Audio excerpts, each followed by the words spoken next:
Hello, boys and girls. Today I'm going to read you one of my favorite stories. But first I'm going to give you 3 clues about myself. Number 1, I have a big, friendly yellow lab that is similar to the big red dog Clifford in stories you have read. Number 2, I love my 3 children as well as all my Roosevelt cubs that have been my students. And number 3, I love Italian food. I really love seafood, but my special is chocolate. So I hope that helps you. My story today for you is called Amazing Grace. It's written by Mary Hoffman and the illustrator, person who makes the pictures, Caroline Binch. It's a fiction story, so it's made up.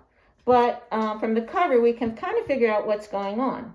We can tell she's a young girl because she has missing teeth.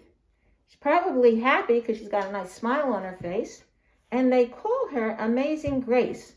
Amazing means incredible, phenomenal, fantastic.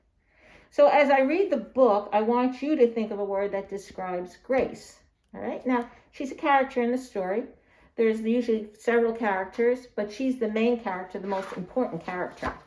Something else I'll tell you before we start is that she loves to read or hear stories, and then she likes to act them out.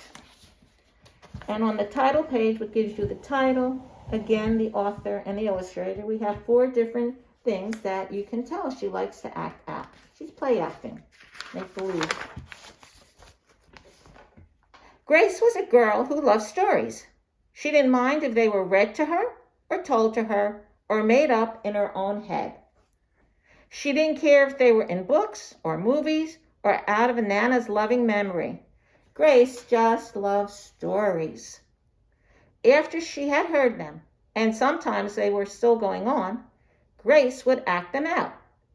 And she always gave herself the most exciting part. Grace went into battle as Joan of Arc. She was a soldier. And she wove a wicked web as Anansi the spider. She hid inside the wooden horse at the gates of Troy. And she went exploring for lost kingdoms. She sailed the 7 seas with a peg leg and a parrot.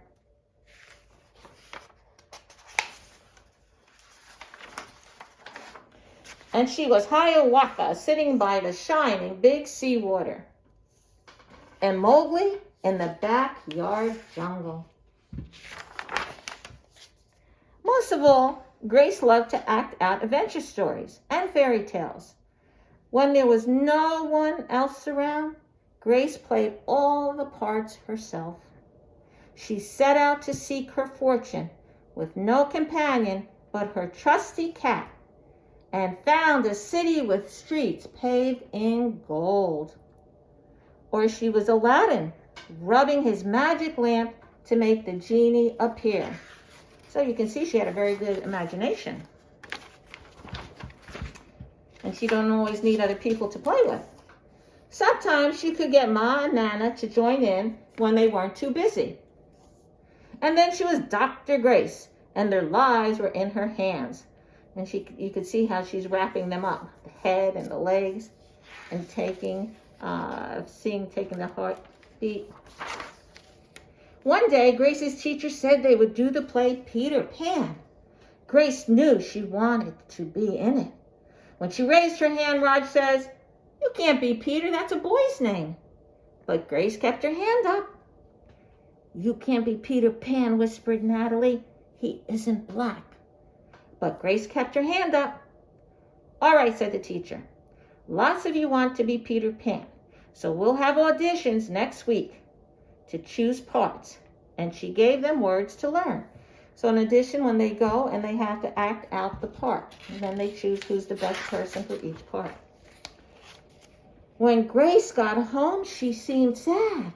"What's the matter?" asked Ma. "Raj says I can't be Peter Pan because I'm a girl." "Well, that just shows what he knows," said Ma. "A girl can be Peter Pan if she wants to." Grace cheered up, and then she remembered something else. "Natalie says I can't be Peter Pan because I'm black," she said. Ma looked angry. But before she could speak, Nana said, it seems that Natalie is another one who don't know nothing. You can be anything you want, Grace, if you put your mind to it. That's important. You could be anything you want if you put your mind to it. On Saturday, Nana told Grace they were going out. And in the afternoon, they caught a bus and a train into town. Nana took Grace to a grand theater. The sign outside read, Rosalie Wilkins in Romeo and Juliet in sparkling lights. Are we going to the ballet? Nana asked Grace. We are, honey, but first I want you to look at this picture. Grace looked up and saw a beautiful young ballerina in a tutu. Above the dancer it said, Stunning New Juliet. That one is little Rosalie from back home in Trinidad, Nana said. Her granny and me, we grew up together on the island. She's always asking me, do I want tickets to see her Rosalie dance? So this time I said yes. And after the ballet, Grace played the part of Juliet, dancing around her room in her imaginary tutu. I can be anything I want, she thought. And she looks like she's having fun, too. On Monday, the class met for auditions to choose who was the best for each part. When it was Grace's turn to be Peter, she knew exactly what to do and all the words to say. She had been Peter Pan all weekend. She took a deep breath and imagined herself flying.